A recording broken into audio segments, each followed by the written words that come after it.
Hello, Taylor Fladgate fans. I'm Kevin Ripa, and this is my Sans 3 Minutes Max.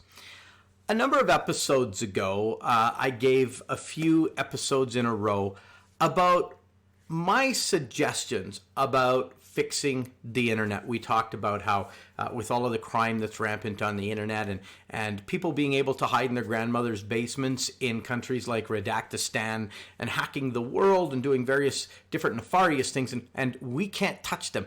We can't get our hands on them to prosecute them. And I talked about what we could do with the internet to make it a better place, a safer place, a more secure place, with some kind of accountability and attribution so that we can go catch the bad people that are doing bad things on the internet. And these, oddly enough, these episodes seem to have gotten an incredible amount of traction and a lot of positive feedback, amazing feedback and suggestions. But there was some, I won't say negative feedback, but feedback from people who were concerned about what I was talking about. So I wanted to take this episode and maybe even one more to address some of the feedback that I got, because I love the feedback. Let's face it, that's how I know that what I'm doing is worth doing. Because if I'm just talking to a screen and nobody cares one way or the other, why am I doing it? There's just no point. So as you'll recall, I had said that, if we set up the internet like a country, we had an elected government, it had a police force, it's like Internet 2.0. Everybody is given a passport in the form of a common access card to get on the internet. And that way, everything you do on the internet, people know it, or the authorities know it's you.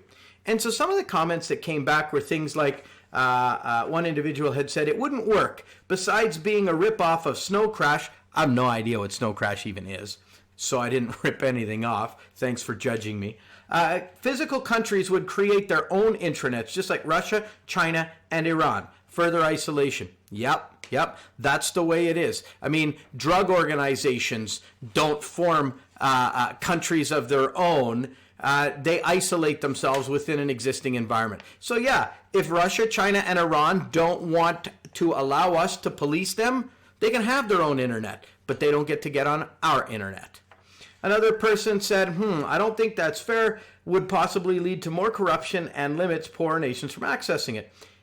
I don't see how it would lead to more corruption. That's the whole idea of it, is to get rid of corruption. And it wouldn't limit poor nations, because you might recall that I said that we would pay for this. I would totally pay $10 a month for this. That would be more than enough to cover a police force, as well as to subsidize nations that couldn't afford this, or that had citizens that couldn't afford this. I have some answers to some of the other comments, but that's for the next episode. In the meantime, and in between time, that's it. Another episode of 3 Minutes Max.